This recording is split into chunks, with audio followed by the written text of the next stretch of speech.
Chris Dyson is in the hunt for the championship. Under the weather a little bit. We'll talk about that in a moment. Amy Ruman needs a good result.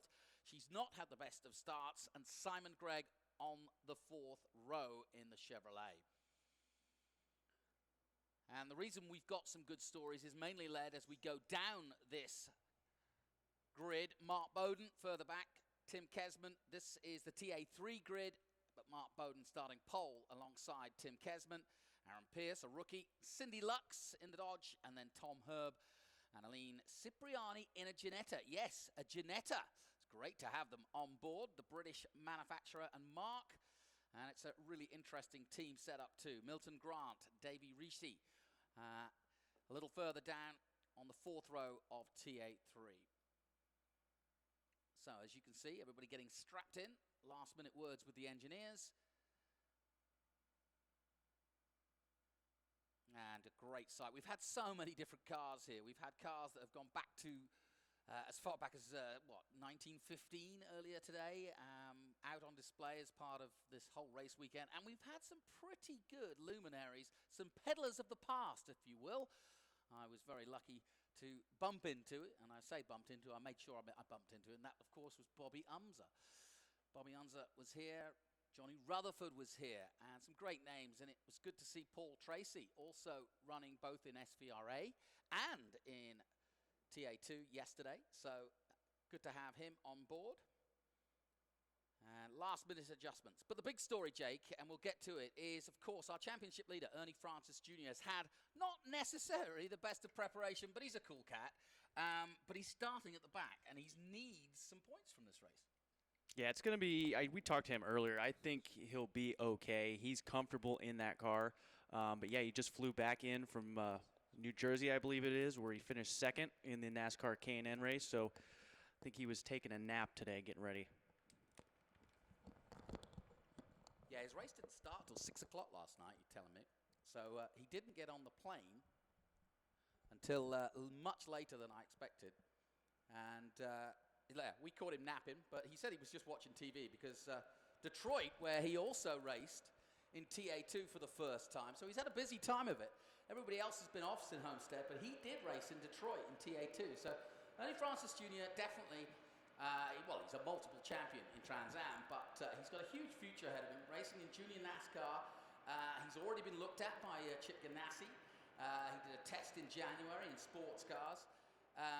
There's a few guys looking quite closely at the potential of this young 22-year-old who leads TA class at the moment with 99 points. Chris Dyson is in second place with 83 points. David Pintarik is in third with 70 points. And Lawrence Loshak, who we just got a report from the pit saying that he is tail up and ready to go for a win today. And he needs one, does Lawrence, because he's right on the cusp, as are Simon Gregg, Kerry Hitt, and Amy Ruman. You were saying earlier, Amy really does want a victory if she can get one today, because she hasn't had the best of starts to the year.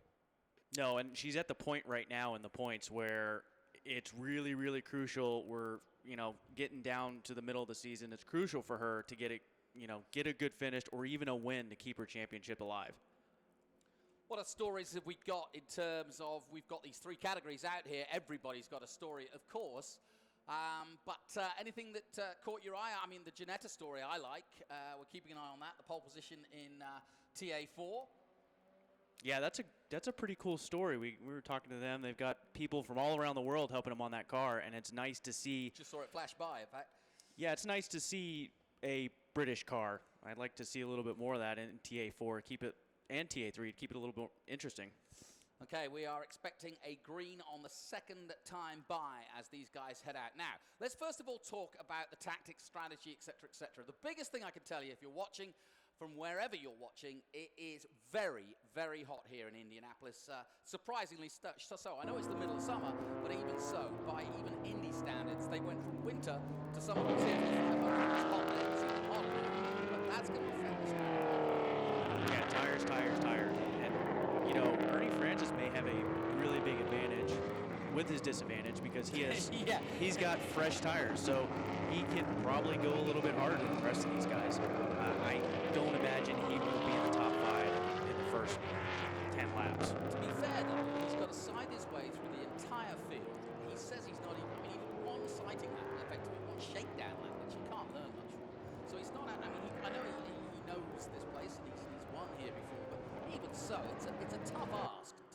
expect to come here literally overnight, not set the car up. Everybody else has been effectively fettling it. We're expecting them to go for gold. Go on the second time by here at Indy. Now, if you're tuning in and thinking, how have they done this? Well, this is effectively the same as the Grand Prix version of the Indy May race, which takes place on May 14th. So they are going effectively down from turn 1 at the normal Indy 500 way and going backwards down the circuit in what I call the Indy Car Grand Prix circuit. And so this is turn 1, which is effectively halfway down the main straight here at Indy. So it's a backwards way of going around the circuit, but that also adds to an infield of really quite tight racing, although wide racing compared to some of the tracks that we go to here at Trans Am. There's a little bit more leeway, as it were, to make mistakes and recover. Yeah, and one big thing, especially with having local cautions, that there's so much runoff and so much room. Takes quite a bit to do a full course. And it's funny, yeah, you're going backwards. We talked to Boris yesterday, and he's like, I'm used to going the other way in a cup car, so it's kind of weird for me to go the opposite way. So okay, it looks as though we're going to get a split start in this one, and obviously we've got effectively 3 different categories in here. We've got TA, TA3, TA. Going back to Boris said, I love talking to him. He's such a character. He's one of America's finest. He's got 32 years behind him, and I saw him the other day.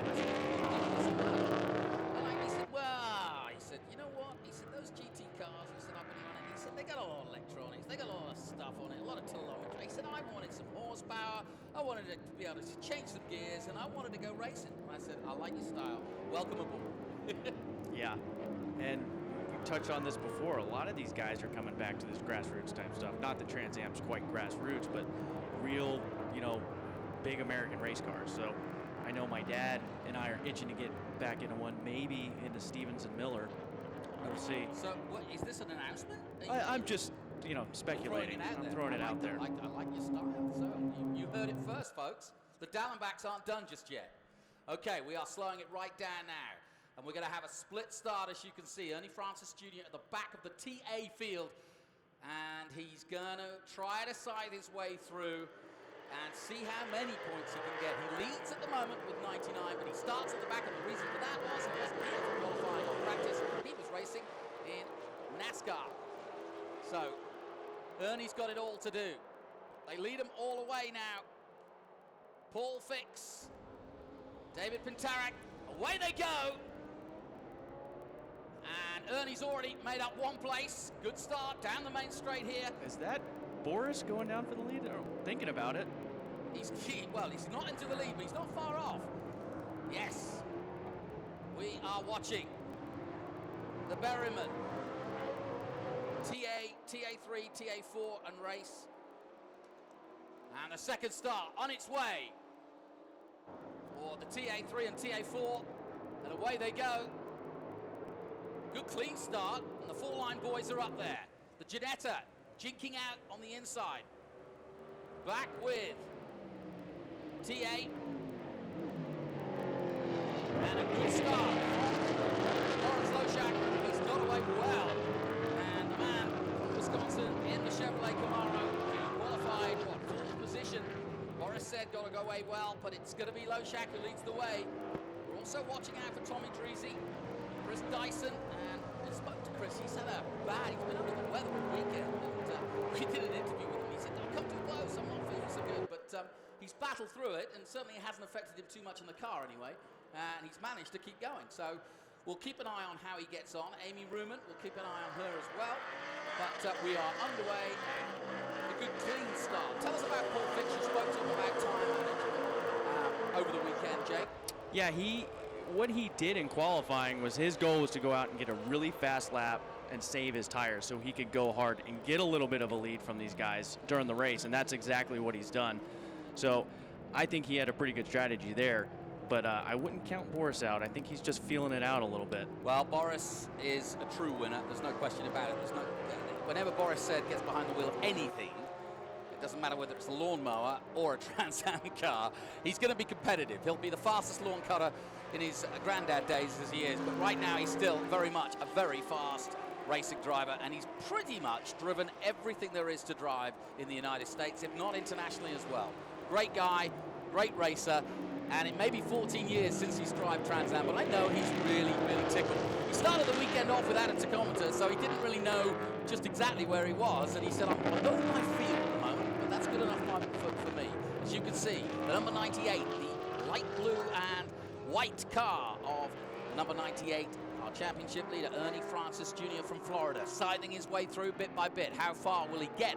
We wonder. He certainly made some places up early on, and it's good to see. Paul Fix leads the way from Sed. Loshak third, Pintarak, Dreesy, Ruman. Chris Dyson still in the top 10. He's 7th at the moment. Kenny Bupp of Fort Lauderdale just behind him. He's gone up a place. And Simon Gregg, who needs some points, is 9th. Ernie Francis Jr. is already in 10th position, Jake.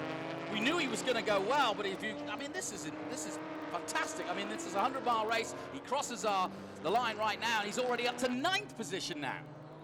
What did I give it, 10 laps? You did say he was going to come through, and that's a remarkable start. I just start betting you from now on. I think so. Well, I won't take him. Well, we spoke to him, didn't we, earlier, and you sort of jokingly said, well, how far do you think you can get? And he said, I want to win the race. You also which said is the right answer. You also said to Paul Fix, how much pressure do you feel with him starting in the back? Which is a tongue-in-cheek question, but he did answer it and say, well, he hasn't got the setup, he hasn't been here, I think we were okay. But I'm not so sure about that. There was a long pause before. There was a long pause before he answered. I'm not sure I want to answer that. Yeah. Well, we're looking at the sensation that is Ernie Francis Jr. You've been watching this kid for a while. What is special about him? I mean, he clearly doesn't win the championships he's won and the number of races he's won without being very, very good indeed.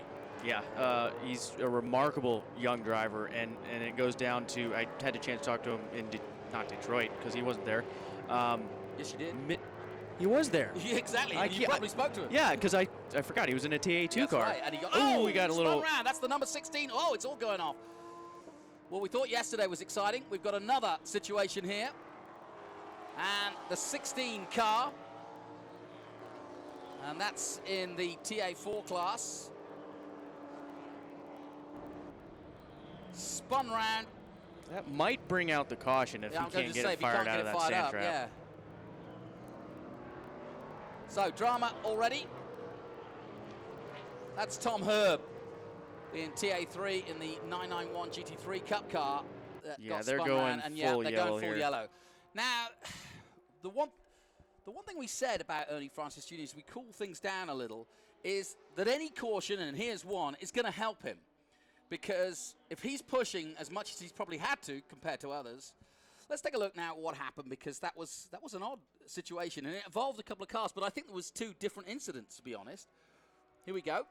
Yeah, so one incident completely on his own. That's the number 16 of Tom Herb, spinning it round, the 4-line car. And then I think, they're trying to take avoiding action, and that was just a touch accidental, and it spun another one of the Porsches round, and it's just unfortunate, really. No one to blame. And racing incident. Yeah. Well, like we said, the big wide racetrack, I mean, that helped a lot for everyone. Yeah, that was Milton Grant in the 55 from Tennessee in the GA3.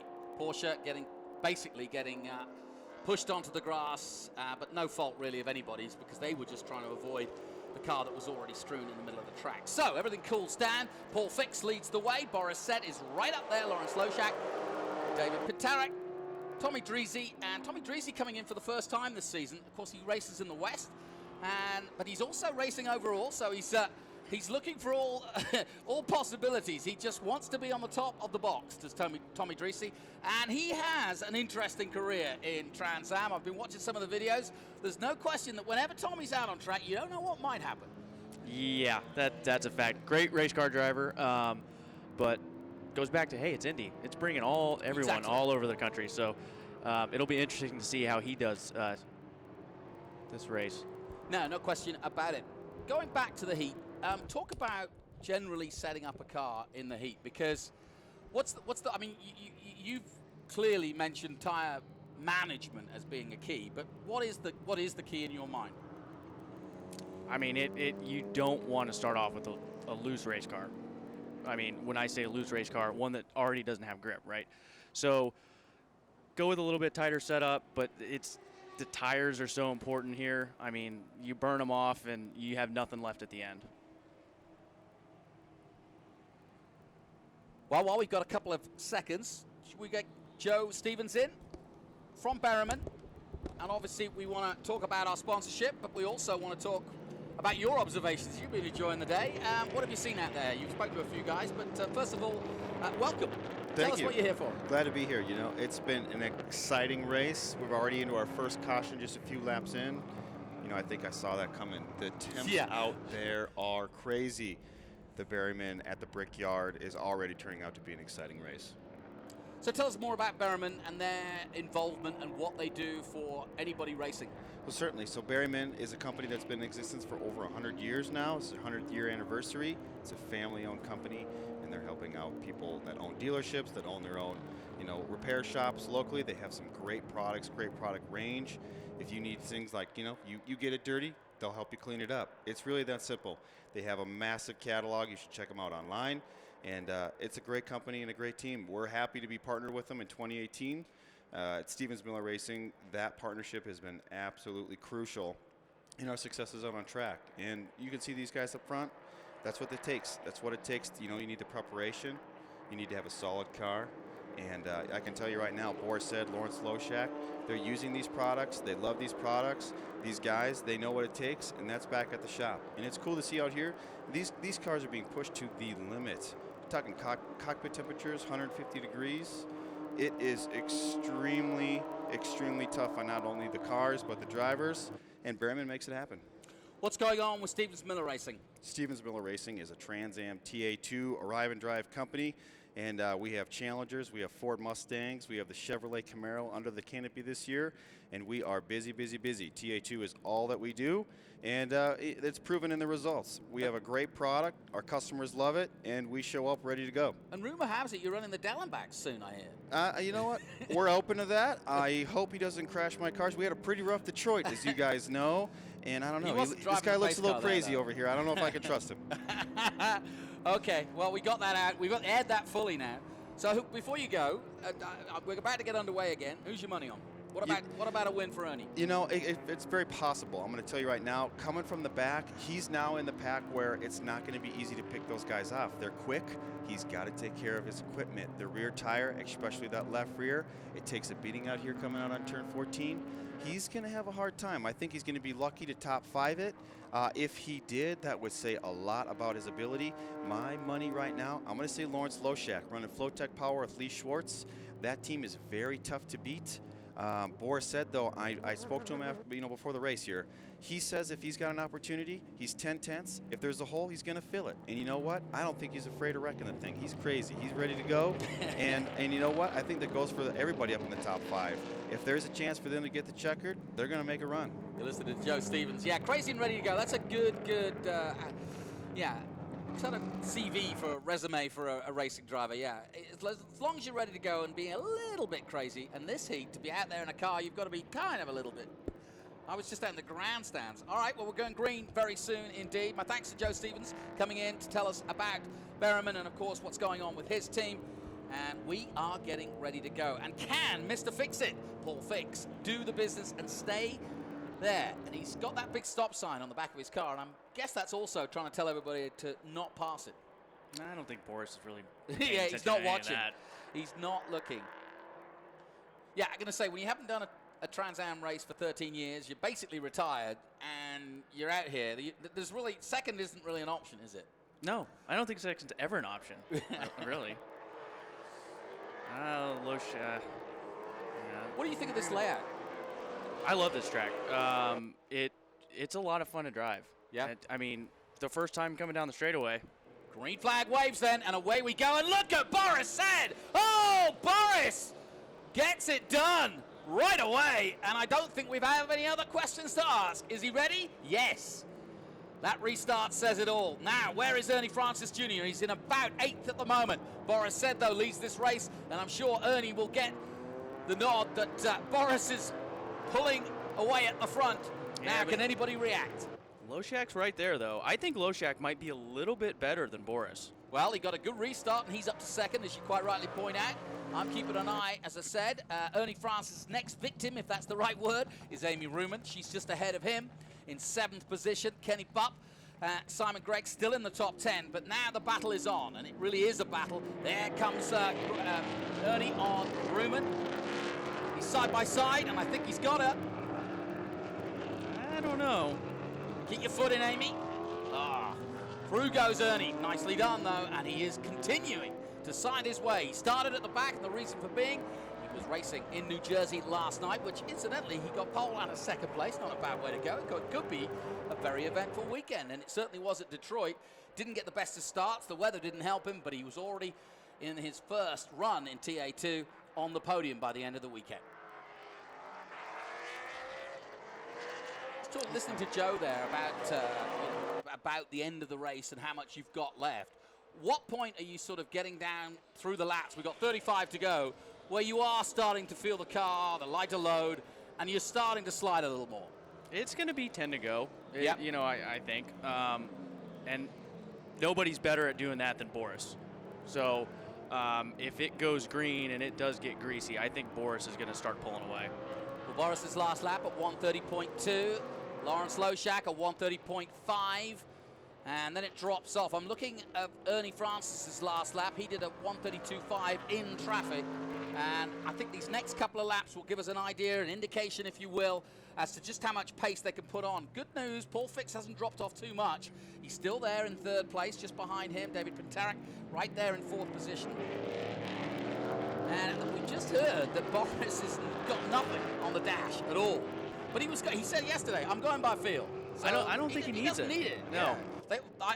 Rumor has it they've also tied one hand behind his back because he's so racy and wants to push hard. But no, I am being facetious there. But Boris doesn't need it, does he? No, he doesn't. That would be really, if he could pull off a win here, that would be awesome for Wevo Racing Concept. I think this is his 2nd car that he's built for the Trans Am Series.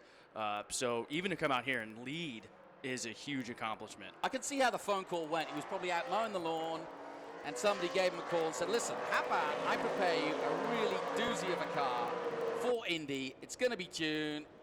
You can take on the rest of the boys. You'll have a decent chance of winning, depending on how you're qualifying. It's a no-brainer. He's here. They cross the line again then. Boris said a 1:29. He's up the times again, but so too have all of the top men. All top 5 have gone down into the 29s now. We go back to take a look at TA3, that being led by by Tim Kesman, and just ahead of Aaron Pierce, Cindy Lux in 3rd position. And then Mark Bowden. Aline Cipriani in the Ginetta G55. We're keeping an eye on that as well. And the Lemons for Love. Good charities representing. Heard about that at the beginning of the season, but haven't seen these boys in action since Homestead, and it's good to see them back out there. Yeah, good little battle right here. It seems like the vet keeps inching, and as soon as they get down into the infield, that Porsche starts to pull away.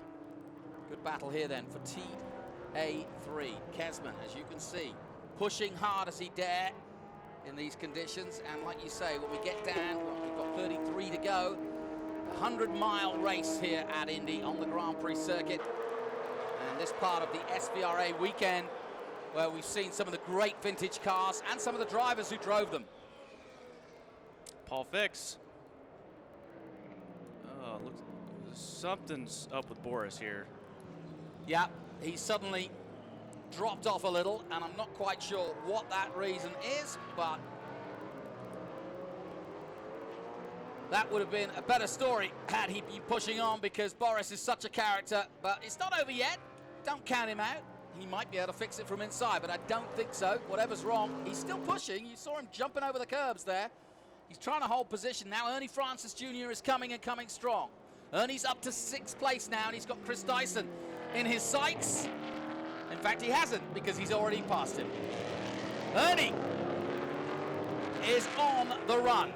Ernie Francis Jr., the 98. This has been a superb run. Remember, folks, just 22 years of age. He started at the back. So, kids, if you're watching, you too can get involved in this amazing sport and do what Ernie's been doing for the last few years. His future is so bright. We've also got a youngster, just 21 years of age, from Nebraska out there, Warren Dexter, in his first run in the Ginetta. Lovely kid, and he's running at the moment in 20th position. But what I do like about Trans Am is you've got the likes of Boris coming back. You've got the likes of Paul Tracy having a go now and again. But then you've got the guys that have been here for maybe 20 years. But you've also got youngsters coming through, and that's what it's open to all, and it's affordable. Yeah, that's the key, being affordable. That you can go and trouble there. We can't afford to do that. Well, he's got lucky, nothing hit the wall there, but he's okay. That's Kenny Bupp. I think he's broke something. Yeah, he has, and he slowed right down. So unfortunately, whatever did happen, he avoided hitting the wall, I think, but he's going across the line now with smoke pouring out the back of the rear of that car, and I don't know whether it's bodywork or not, I think but it's it doesn't suspension. Whoa. Ooh. Now, don't get on the race line. That's not the place to be. So, all right, well, let's find out what happened. Something in the left front broke. The run, yeah, no, it's right front. He got a puncher, I think. Left front. Left front, excuse me. Yeah. Same difference. Yeah. Just different. Yeah, look, it's locked up as something well. broke for sure. So that's what's causing it, but he ain't going anywhere with that. He's got basically a locked left front, which is probably, I don't know, is it punctured as well, or is it just locked? No, something definitely broke. You could see the Yep. left front kind of go down. It'd be clunked, didn't it? Now, if we were on a circle track, it'd be fine. You can run like that. Okay. I don't know for how long. You don't need the left front. Okay, fair enough. Well, he needs it right now, and he's trying three wheels on his wagon to get back to the pits, but it's all going to come to naught. But everybody's passing him, including the TA3 boys. But out front, Lawrence Loshak still now leads from Paul Fix. Peterak is in third place. Ernie Francis Jr. is in fourth, and here he comes down the main straight. This has been a spectacular run, and there's still 30 to go. And the frameless man is in the frame for a podium. Yeah, he ran last year, and I believe he ran very, very well last year too. So, and this, when we talked to him today, this is the same setup. So he's familiar with the setup at least. Yeah, and you know, he's a pretty laid-back dude anyway, but he seemed this morning even to have no fear. He was actually watching CBS. He was watching Detroit, see how he got on there. And I was like, oh, okay, you're in a pretty laid-back mode. He wasn't, you know, frantically worrying about what was happening today. And yeah, he's got, you can't do anything about it. I guess not. I mean, Yeah, why worry about something you can't control? They always say that. Well, he's in control here, and he's got David Pinterak in his sights. And the Cadillac CTS-V just ahead of him, resplendently painted, I may add. But I don't think Ernie's too bothered about his color scheme. Somebody's slowing right down. That's Bupp. That's Bupp coming in. He's finally got coming round. Okay, so he's got round, and he'll be out of the way. Whoa, somebody going wide there, and trying to avoid the battle that we've got for fourth place overall. And third is too far behind. Yeah, Fix has fallen off a little bit. Pinterak even caught him there. Yeah, Fix dropping back, and I think Ernie's going to be up, right up there, and he could be trying to challenge Lawrence Loshak before the end of this race. They go through. I think Pinterak saw Ernie and was like, okay, now I need to pass Paul. Now I need to get going, yeah. But this has been a great run, and you did actually ask Paul Fix how worried he was about fighting with Ernie, and he kind of looked at you kind of somewhat quizzically, but he's not looking so quizzical now. He knows that Ernie's right there. So in comes Bupp with that left front, and they'll try to sort it out, see if they can get it back out, do a few tests, laps, but his day over here. You're watching the Berryman TA, TA3 and TA4 race from the Brickyard. Kenny Bupp is Jordan Bupp's dad, who won the TA2 car race yesterday. And somebody tried to claim he was really old, but he didn't look a day over 55 to me.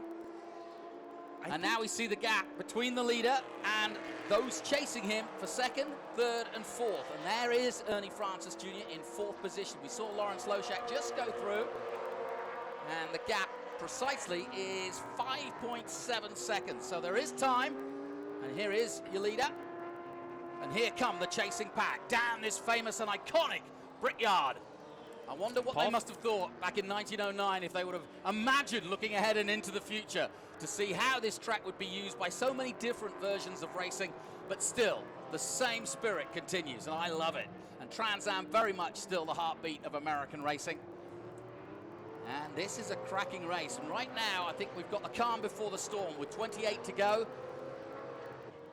This the battle for second place. Tarek, Fix, and Ernie Francis Jr. Chris Dyson still in fifth place and will be looking to collect some points, but he's not in this battle at the moment. And all three cars are better at, I'm watching them, they're better at different parts of the racetrack. And so they go, like Ernie Francis, he's a little bit better at getting off that corner, but these guys pull away through here. So this will be interesting to see who pushes it and pushes it a little too far. Yep. Well, you can see that Ernie, just from the body language of the car and where he's positioning himself on the track, is desperate to get past. And he knows he needs, I mean, he did. He said it outright to you. I can win this race. I want to win it.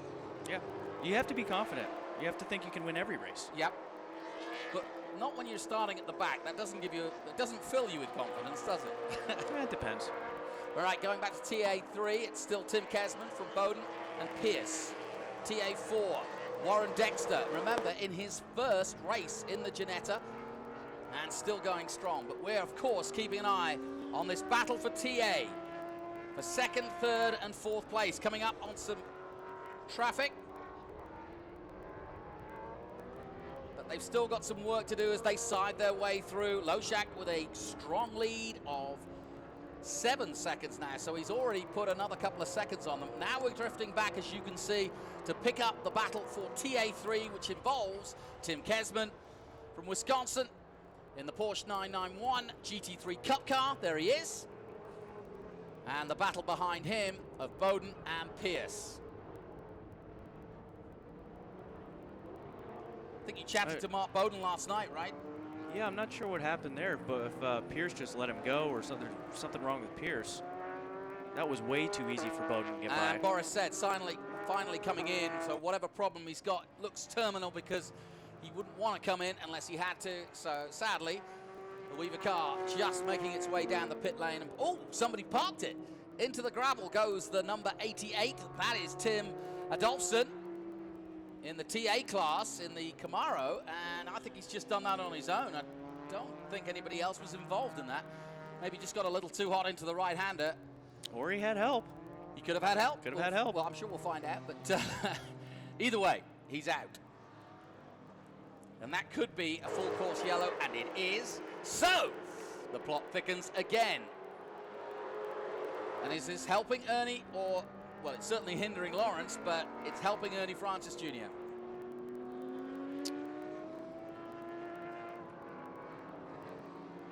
So, everything slows right down behind the pace car again.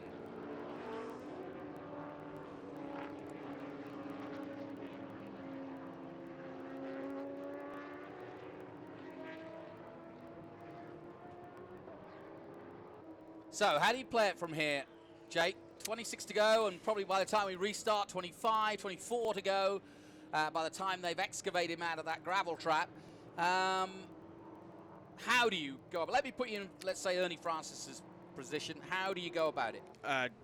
Go hard on the restart. He's got to get the position to get up to Loshak. Hell bent for leather straight from the restart. And that the same goes to Loshak. If I'm Loshak, I'm like, I got to go and get away from these guys as quick as possible and you just get out of their way. Ernie, I believe there was a pass for second, it looks like. Not sure, but yes, there was. Was there? Yeah, David Pitara getting past Paul Fix. Fix now third. Fix fourth. Well, yeah, Fix fourth.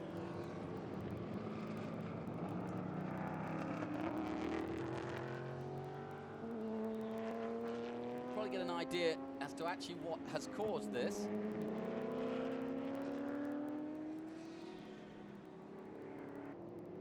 I'm still looking at Pierce's car. It looks like something's wrong with it. In comes Bupp. So let's take a look at what actually happened. Here we go.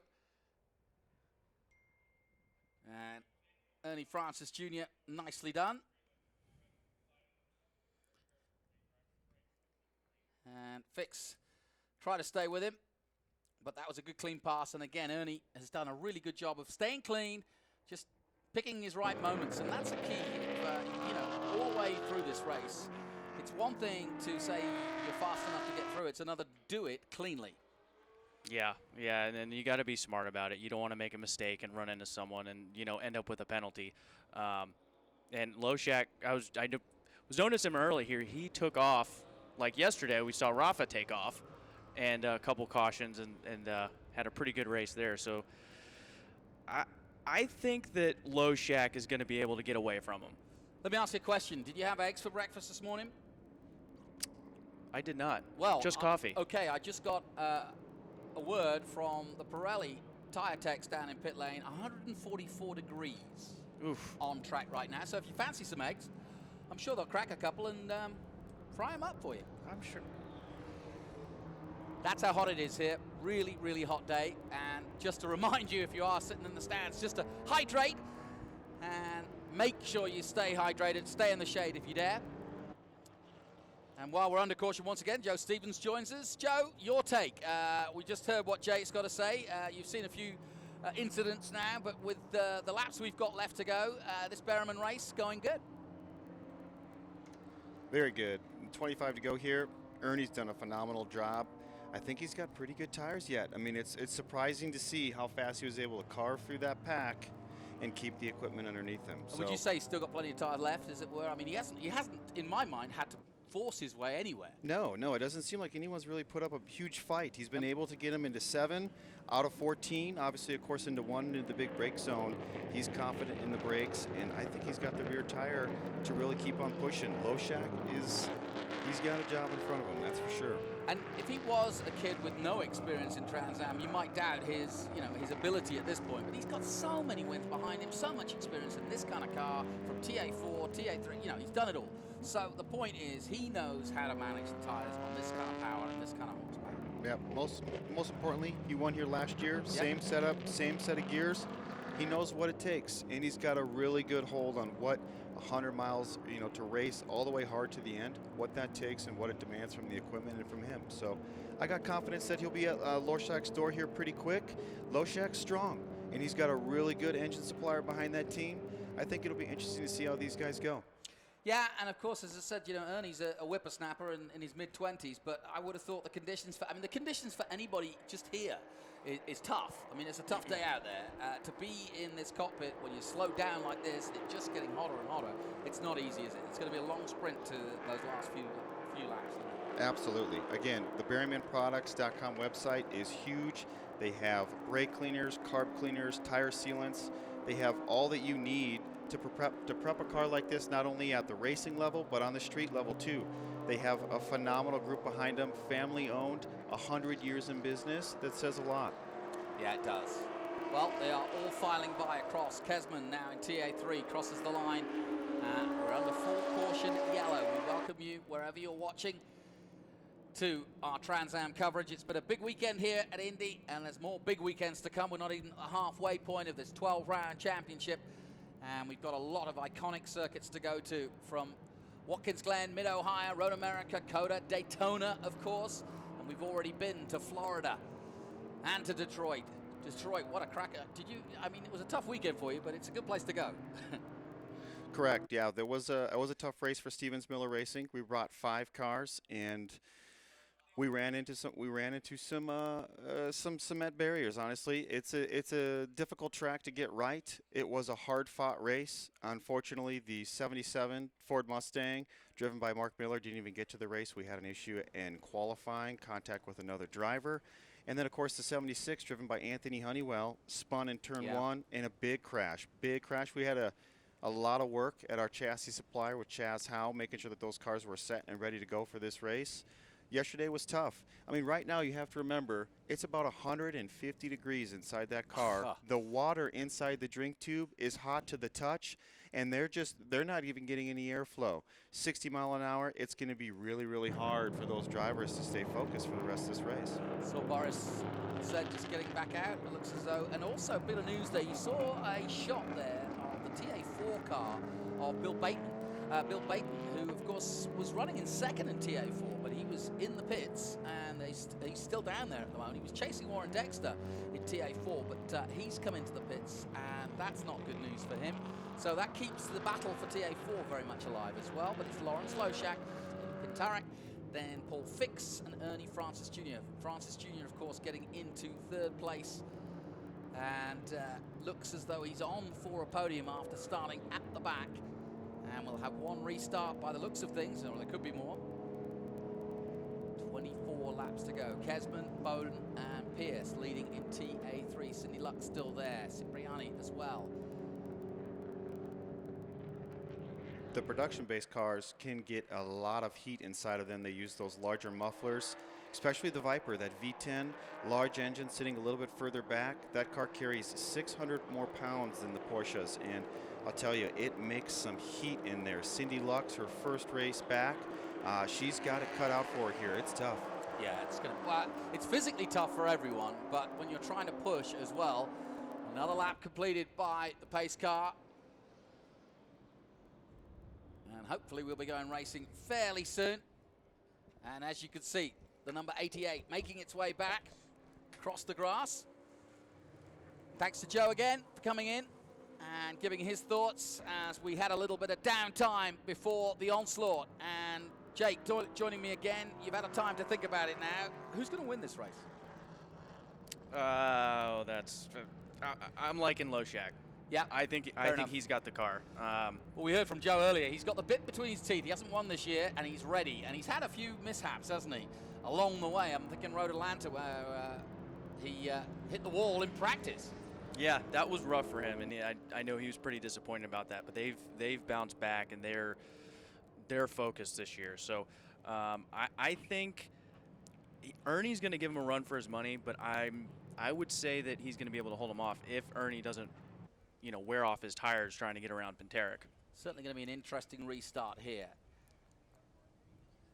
And we're expecting to go green this time by now. And just going back to yesterday's race, TA2, Rafa Matos was leading them in a situation similar to this.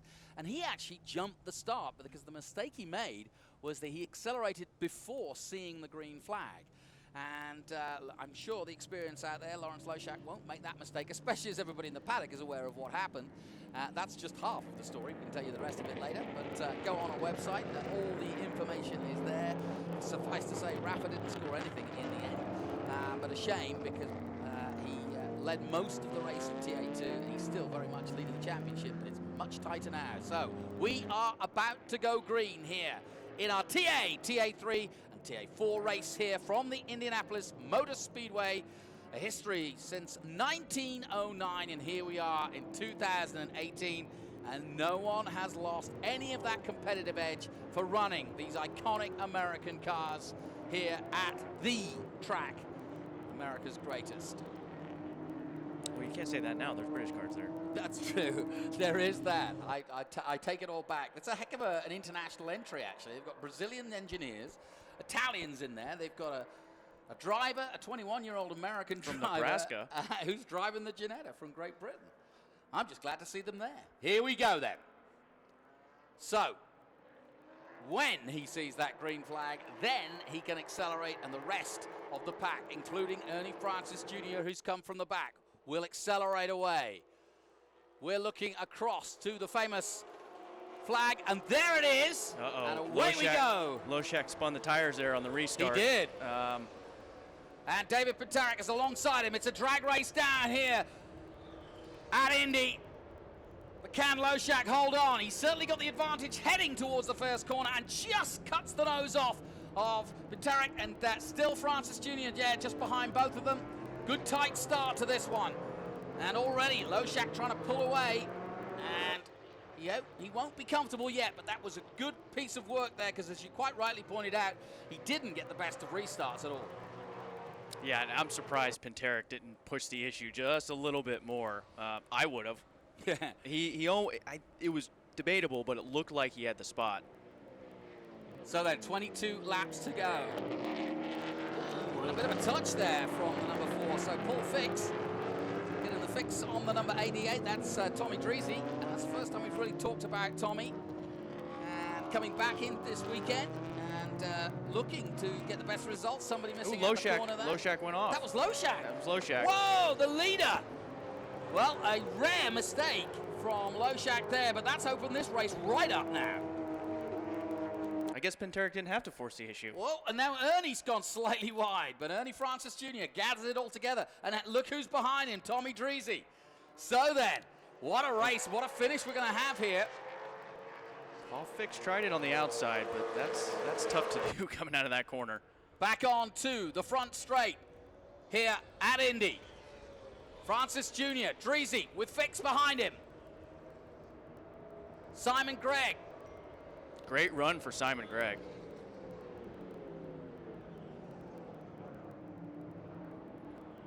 That's a good battle between Dreesy and Paul Fix. Yeah, and looking further down, we're waiting for the TA3 guys. Tim Kesman leading that one. He got a good restart at least. But obviously with everybody packing up as well behind him, it's going to cause a much tighter race. Francis Jr. bouncing over the curves and getting good drive there. He's got to run, surely now.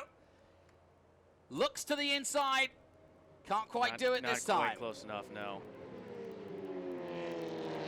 Certainly, David's going to be defending and making that car as wide as he possibly can, that Cadillac. It's a great-looking car. Francis goes wide, and he's right there. He's basically just trying to show himself in every mirror and every which way to let him know he's there. Now he's got to run again. Can he have another go? And he has this time. Oh, that's beautifully done. Oh, he didn't even pause for breath there. He just went past. He just sailed past, didn't he? Yeah, and that's, I don't know if Pinteric was looking in his mirror or something. And Ernie is seasoned, so he knows getting in the guy's mirror and getting in that guy's head. And as Pinteric, if I'm Pinteric, I'm like, I don't want to look at my mirrors at all. Boris said still struggling with that car, but across the line comes Francis Jr. Fascinating race this, and one that I think certainly Ernie Francis Jr. can be very proud of. Number 20 there getting around Paul Fix. I think Paul Fix's car is kind of falling off a little bit. He seems to have some sort of problem. Of course, 20 is Chris Dyson, who we mentioned, struggling a little bit under the weather in terms of health, but I don't think he's got time with the adrenaline flowing to worry about that. No, and you know what? It's only under cautions. Because I've driven sick before, and once you go, the adrenaline just kind of makes it. Well, once you get under caution and you're sneezing and sniffling, it's no fun. Then it catches up with you. Oh right? yeah. Kesman still leading at TA3. Bowden and Pierce the top 3. Lux just behind, some 3 seconds behind is Cindy, and she's still in the hunt. And look at Francis now, putting on a display, sliding that car, that Mustang, the frameless sponsored number 98, putting it through its paces and heading as fast as he can towards that checkered flag. Brilliant overtake. He just sailed by. Perhaps that was, like you say, he was perhaps looking in his mirrors. Or it was just a place he wasn't expecting him to overtake. Or tires. That's something we're going to have to ask him after the race. I mean, could he feel the difference where he just had such fresh tires that it's been this easy for him? Yeah, there's no question that Lawrence Loshak's problems were created by himself, I think. As they cross the famous yard of bricks one more time. Now 19 to go. And traffic could be an issue towards the end of it. There's Kesman. As he comes across the line, and it's a good battle in TA3 too. Kesman, Bowden, Aaron Pierce, still third, then Cindy Lux. And then the first of the TA4 cars, Warren Dexter in that Ginetta G55. Leading the way. Was it second race, first pole? For Warren Dexter. It's first First race. First race, pole. first pole. He could get his first win. First win, exactly. That'd be It could pretty cool that. to do at Indy. Yeah, and he was just tickled pink to be here. I mean, I was asking him, I said, you know, you're 21, what are you going to do? And he said, you know what, I'd love to hang around Trans Am. I like it, I like the atmosphere. This might be my first time out. I'm in an unusual car, but he'd had his girlfriend polishing it up this morning. He said, so I'm ready to go. And I said, I like your style. I'm not sure I could pull that off. I'm not sure I believe the story either. Yeah, that's... It sounded good. Yeah, exactly. But it's good. It's good to see him, someone that's... He'll be doing the washing up later. Yeah, that loves Trans Am. It's like, I want to be here. Yeah, that's good. Especially a youngster like that. There is so many choices these days, but it just shows you how vibrant the whole series is when we're attracting youngsters like that who do have a lot of choices. Crossing the yard of bricks again goes Ernie Francis. And this is turning out to be a cracking weekend for the youngster, the multiple champion, Ernie Francis Jr. And still the battle continues. Andreezy in the number 8, doing a really good job. Just holding off. At the moment anyway, Chris Dyson.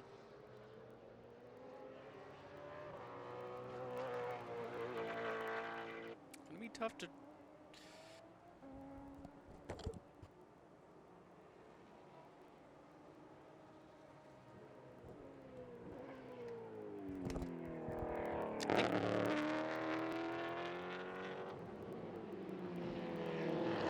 So just a reminder that at the start of this weekend, Ernie Francis Jr. had a 99-point lead.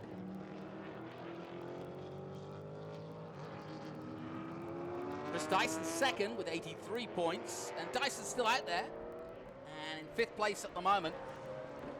And David Pintarek with 70 points at the start of this weekend. So, you know, everybody in the top 5 has a reason to make sure that they finish this race and finish in the points. It's going to be a good day for points for Ernie. Yeah. Oh, for big sure. time. And he half expected it. That's the weird thing. I'm surprised at how nonchalant he was, but, you know, he almost half expected it. Well, those guys on that team, I mean, he's got such confidence in them, and that gives you as a driver confidence, too. When you're confident your team has got you a good car, there's no reason not to be confident, especially in the position that he's in. So, Ernie Francis Jr. from David Pintarek.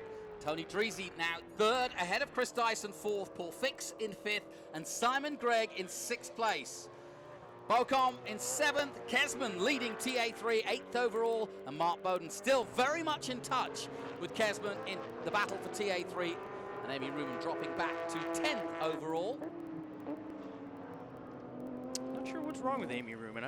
She was running pretty well in practice. I have some sort of problem with her. I'll tell you what, this TA3 battle is getting a little bit nail-biting because you can see Kesman, he's coming up on cars in front of him, but look how close the man behind him, which is Mark Bowden. Teammates, too. Yes, I know, but you know, real rivals, too, because those guys, although they're in the same team, they've battled all season long. Yeah. Interesting. That's not part of the design. Another missing door. We saw that yesterday. We saw that yesterday. Well, the Ginetta isn't quite designed that way, but, what the heck. Don't know how he's done that, to be fair. Or she's done that, I should say. Aline Cipriani, the Brazilian, the rookie, in the number 60. Currently 17th overall, as we take a look at the 99. Great paint scheme. I like the fangs.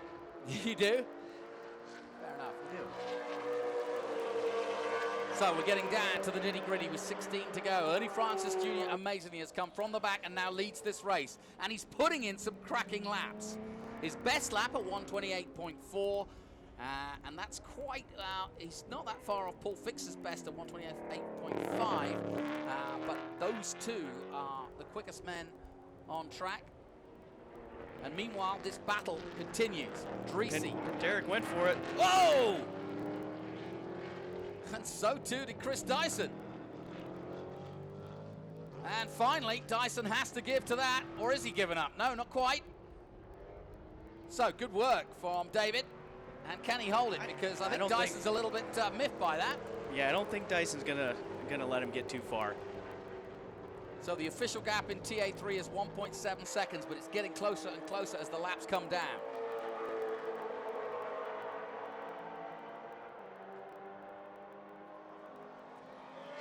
Oh, and they're getting back into traffic again.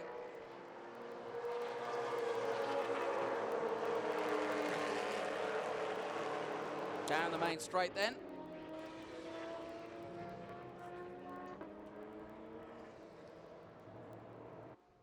Let's have a look at that battle again. And Jake, your take? He sort of bounced into him, didn't he? Because of bouncing over the curbs, but... I think it was pretty clean. That was a good job on Pantera. Happy with that? And good job on Dyson. Those guys are both really clean racers, so I'm sure they're just smiling and having fun when that stuff's happening. I think Low Shack, we're getting word out with a gearbox. And that's disappointing for him. And do you think it jumped out of gear and that's what sent him onto a self-made across the grass, kind of run? Or could he have done it while crossing the grass trying to find a gear? Yeah, it probably, something broke and that caused either the rear tires to lock up and he spun off. Well, this is a masterclass at Indy. One to remember for the history books for Ernie Francis Jr. He's got a massive 10.9 second lead now. And, well, the team is breathless racing, and it has been just that by Ernie Francis Jr. I think if there's another caution and Dreesy can get there, yes, good point. He might be able to get around them and maybe hold them off. But the only way he's going to get closer with a caution. Dreesy's been pretty good. Ooh. Whoa, the Ginetta doing a little pirouette. Looks like she's got some damage up front. Well, it can't be easy. You've got no door, so that there must have been, to lose a door as she done, it beggars belief that your door just falls off, and I can't believe they didn't prepare the car where the door wouldn't stay on. So I think something's happened, and that may well be that the car is just not running right anyway. So this battle continues. Tommy Dreesy still second place at the moment. So he's guaranteeing his podium, and that's why he came. He wanted to be on that podium here at Indian, as does everybody. But David Pintarik is not going to just fold at any time soon, and there's still enough time. So let's take a look at the Ginetta doing a little bit of pirouetting. Do with some classical music there. Yeah, nice. I think she was trying to stay off of him. Yeah. And as they came around, she ran out of road. Yeah, she just looped it, which was, good recovery. Good on her not to take him out. 3 points for style, put it that way. Nicely done. Okay, we're getting down to 14 to go now. Ernie Francis Jr., Tommy Dreesy. This is TA we're looking at, of course. TA3, we've got 3 classes in all. It's still Kesman, 12th overall, but leading in TA3 ahead of Mark Bowden. And whoa! That is car number 20. That's Chris Dyson smoking out. And he's got a fire inside. He needs to get out of there quick. And meanwhile, the O2 is also slowing right down or trying to get out of the way. And the number 8, I believe, he just went by, Tommy Dreesy. A little bit of smoke coming out of the exhaust. So he's in the pits too. Dreesy, you reckon's got some problems as well? I don't know. There was a little more smoke than I would like to see coming out of an exhaust. Dreesy's dropped to 3rd. Pintarik is up to 2nd. I think so he's drama got a problem. Yet to unfold, but luckily for Ernie Francis Jr., no such problem for the frameless 98.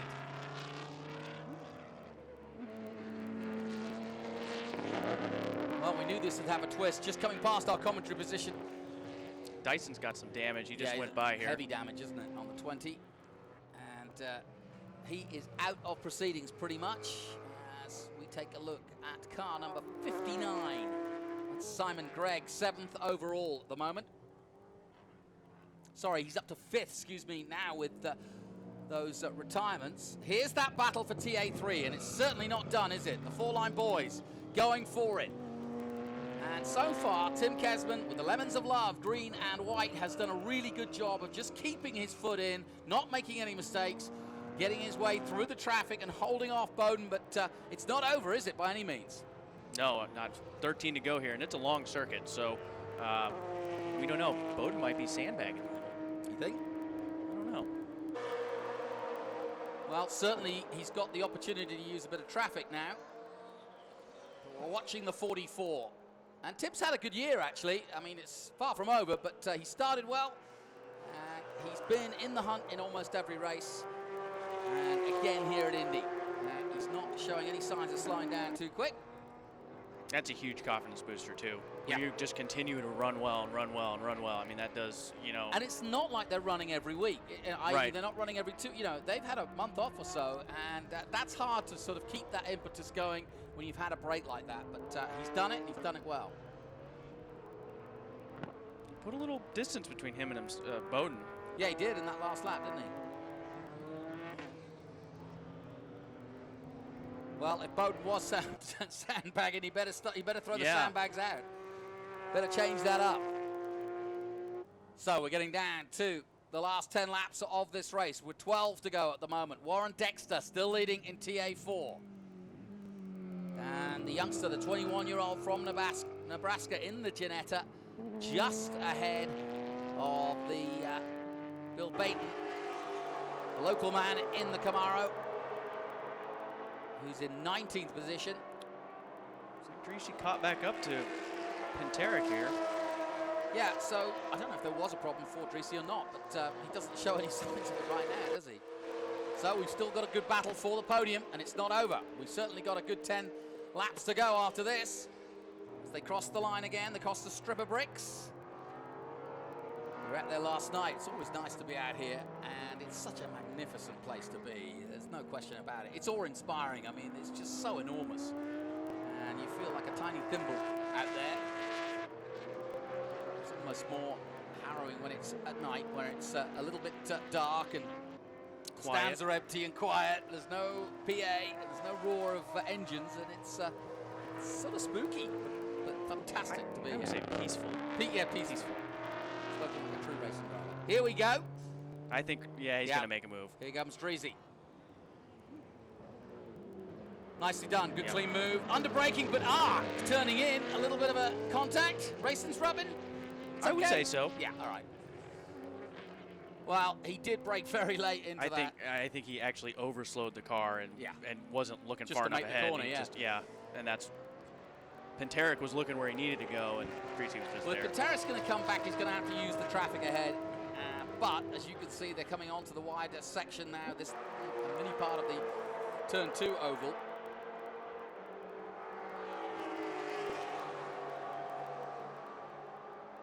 And you're not missing anything out the front. Ernie Francis Jr., he's already had a shower and gone home. No, he's still out there, but he's a long way ahead. And like I said, the traffic is a little bit of a chance here, and that's not what Dreesy wanted. He wanted to make that cleaner than he did. That's allowed David to stay with him. And I think as they go onto this back section, if Tarek is going to stay with him. Oh, and he comes very close indeed. Was that a mistake by Dreesy? I think it was. Oh, they're touching, and it's going to end in tears. Around goes the flag, and away, out of the way goes David Pinteric. The Ohio man will not be pleased with that. 57 is turned around. And I have to say, you can't really blame Tommy Dreesy for that one. I don't Or know. can you? I don't know. They are black flagging 8, so I've just answered my own question. I won't put you on the spot there.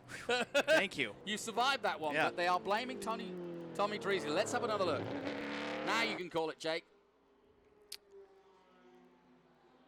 Well, Dreesy slowed down to let him go, it looked like. But then nudged him from behind. Yeah. I mean, that's... Well... He I don't...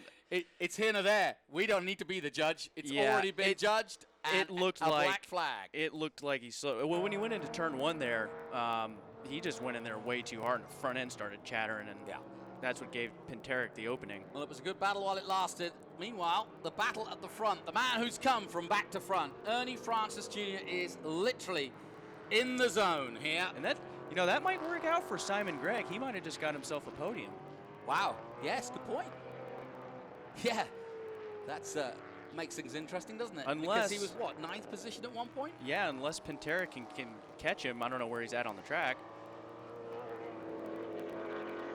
Yeah, I think, without being funny, Tommy Dreesy, as he comes in to serve his penalty, it was already kind of building up to being an incident, wasn't it? Yeah, they were going hard, and yeah, you're right. It probably was just a matter of time. Now Pinteric, they just went by the line.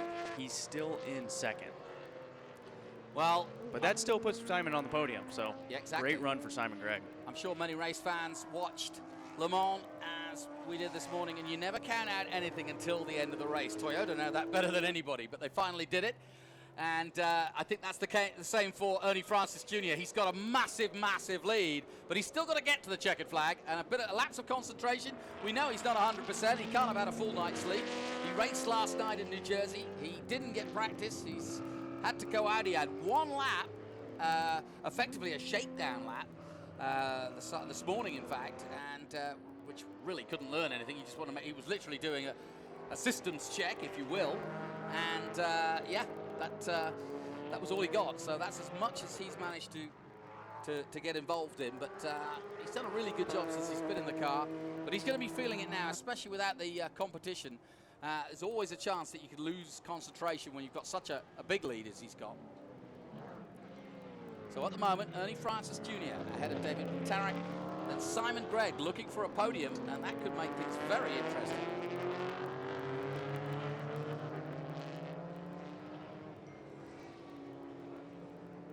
Time running out then, 8 laps to go. Amy Ruman up to 4th place now. Kesman in TA3 is 5th overall. Tommy Dreesy dropping back, obviously. Bowden still behind him in TA3.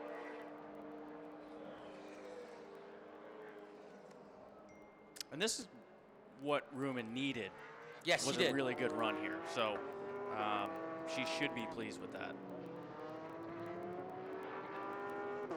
Dreesy back out on track.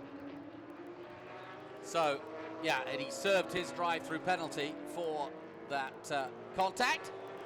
But I'm sure he's going to be spitting inside that lovely painted car. But this is not the return to Trans Am he wanted. He's got a storied history in Trans Am. He's been around for a while as Tommy. But this is not going to be one to remember. And it was looking that way. He was having a good run. But it was starting to get a little fruity. Fruity. Yeah, that's one of those things. I mean, avoidable contact. I guess Chief Stewart just decided that was definitely avoidable. And well, and you've always got to think of the other man involved. He was spun around, he was going about his business, and he was headed for a really good result. And you can understand that. So you've got to weigh it up. There's 2 sides to every battle. Yeah. Only one side to this battle, though. And you got the track is wide enough. Yes. We're not back in Detroit. That actually, you're right. If we were at Detroit, that incident you may well have got away with it because it's such a narrow track and there's walls on either side, and you may have argued, hey, I couldn't get out of the way. Whereas here, really no excuses. You can see for yourself just how much room there is. And with 7 to go, Ernie Francis Jr. with a massive 32nd lead over David Pinteric. Then Simon Gregg, Amy Ruman, Tommy Dreesy, John Bokum, Lawrence LePage, Paul Fix all the way down, and Chris Dyson, who had such high hopes, as did Lauren Floshak, and that's a real shame because they were the early runners in this race. And unfortunately, they're not going to come away with the result they wanted. Yeah, I'm not sure what happened to Dyson. He came in with the right front. It looked like it was all caved in and blowing smoke, and he's back out there now.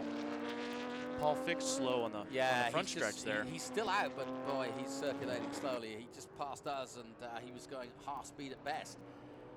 Amy Ruman. Yep. Good run for her. She, like I said, she needed that for the points so she could stay alive. Well, we talked to her, didn't we, yesterday, and I wished her luck, and she said, I need it.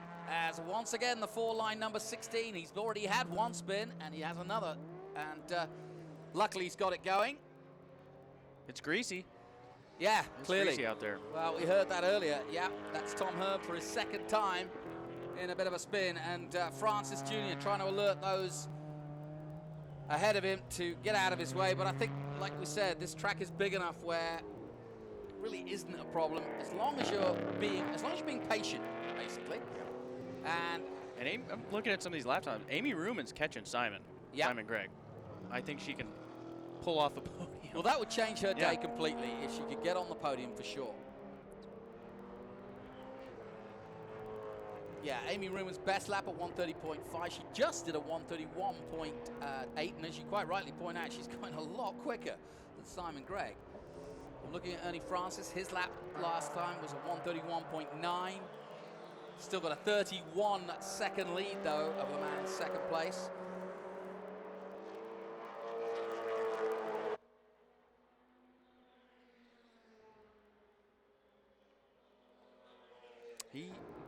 He's hooked up.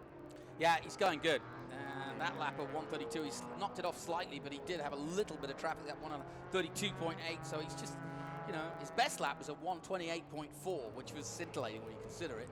Tommy Dreesy was at, that's Panteric. And that's the second place car, and it looks as though he could have been involved with the number 16, who'd already spun round and was trying to get back on track. But the four-line bomb, number 16, is out again, and that's 3 incidents now Tom Herbert's been in, but he unfortunately got in the way of David Panteric, who was in second place, and here comes Amy Ruman. So, Ruman right there, closing stages of this one. We look back, there's Kesman, there's Panteric, and just behind is Amy Ruman. She knows she's got a good chance here. She's done a good job of closing the gap anyway, but that incident has just played into her hands, surely. Yeah, with 5 to go, if it goes green the rest of the way, she should be able to catch. Well, there's traffic to run for. She was going quicker anyway. Her last lap, a 1:32.8. And because of that spin round, David did a 1:41, so he lost 10 seconds to Amy on that lap alone. Here comes Kesman doing a really good job, and he's pretty much put away the battle. And the lemons of love are being squeezed here in the Porsche as he tries to pull away from Mark Bowden even further. He's kind of done the job, really. He was very close before, Mark, but yep, I think this is going to be a day to remember for Tim. He's done a really good job. It's a win at Indy. Yeah, of course it is. Telling us about his Lemons of Love sponsorship at the beginning of the season, so that's one very close to his heart.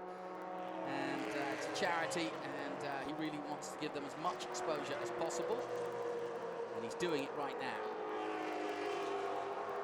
So, Ernie Francis Jr. has wrapped this one up so far, just with a couple of laps to go. 4, in fact.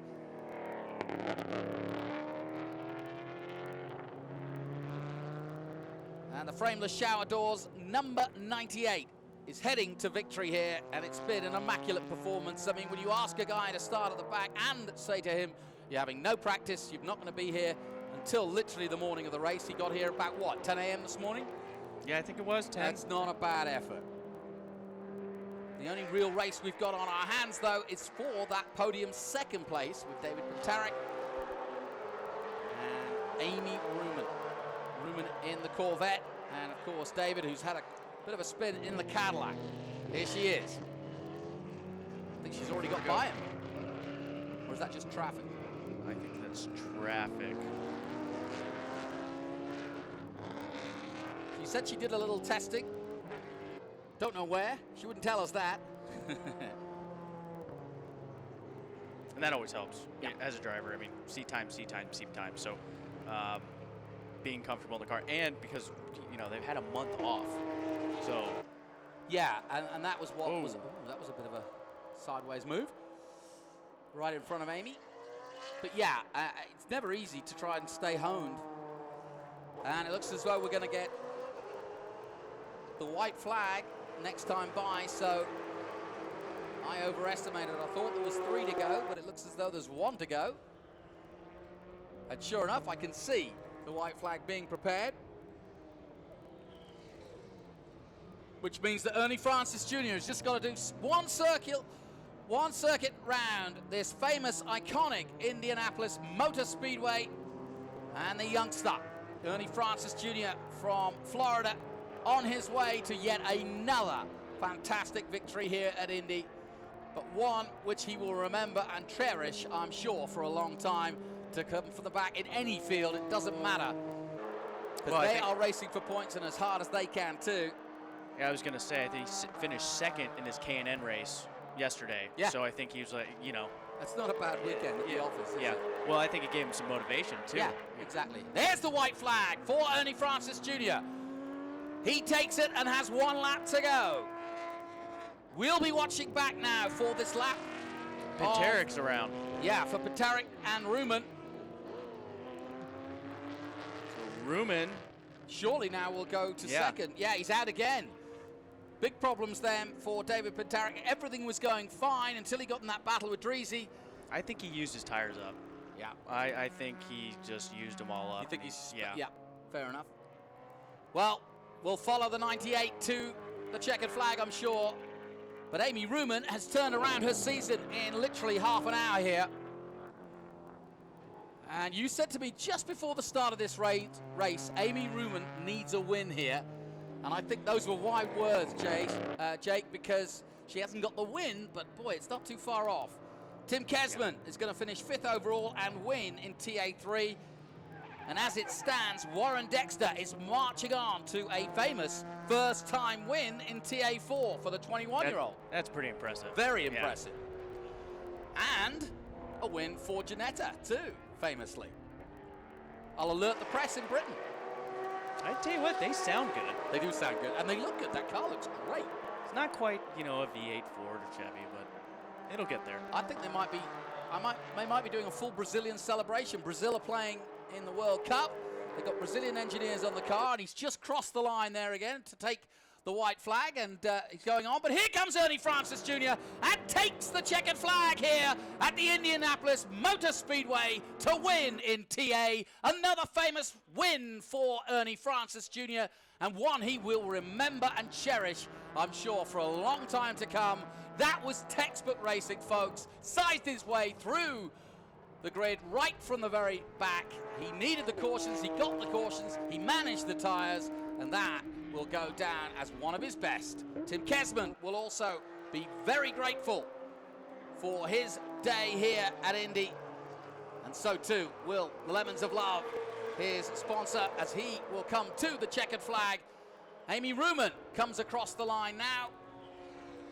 Tommy Dreesy finishes overall in 3rd position despite that drive-through penalty, and Kesman slows it right down at the end there. Bowden will cross the line. Simon Gregg. Bowden crosses 5th overall and just behind Kesman. David Pintaric recovers just about to 6th place, but what a interesting race he had. And I'm sure he'll be ruined the fact that he led the race at one point, he was 2nd, he was 3rd, and he dropped back. Yeah, it was all going on. There is the TA4 and the little Janetta. The little team that can, the all-green Janetta of Warren Dexter from Nebraska takes the G55 to victory in TA4. And folks, the British mark is coming here in the United States because a TA4 victory for them. Great stuff. And all eyes on Ernie Francis Jr. An immaculate performance. And that is how you do it, Jake. Yeah, that caution's played right into him. But tell you what, if I'm Amy Ruman, I just took a big sigh of relief. Yeah. After all that. That won't have done her championship hopes any harm at all, will it? No, she's going to be super pleased with today, for sure. Well, just looking down, she started the day in, 7th place? And she's finished ahead, obviously, of Loshak, Gregg, and Pintaric, so that will have helped her massively and actually put her in the hunt. You're right, absolutely. She's back in the hunt. Can't see anybody challenging Ernie Francis Jr. the way things are going. He comes into victory lane. But that's one to savour, isn't it? I think he'll have a good night's sleep tonight. Long weekend, but the frameless shower doors will be pleased with that. He might want a shower after that. Good stuff. Yeah, by my estimates, Amy's put herself right back in the running. So then, confirmation, Ernie Francis Jr., Amy Ruman 2nd. Tommy Dreesy did take 3rd place ahead of David Pintaric in 4th. Simon Gregg 5th.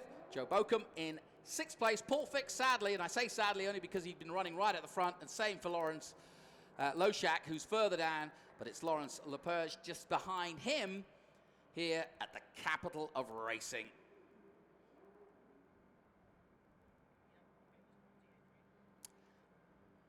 And of course, TA3, well, a fantastic run from Tim Kesman, who takes the victory 5 seconds ahead of Mark Bowden. It was a lot closer than that at one point. Sidney Lux, win the Dodge, does a really good job and takes third ahead of Aline Cipriani in fourth place. Also in a Ginetta, I may add, so good result.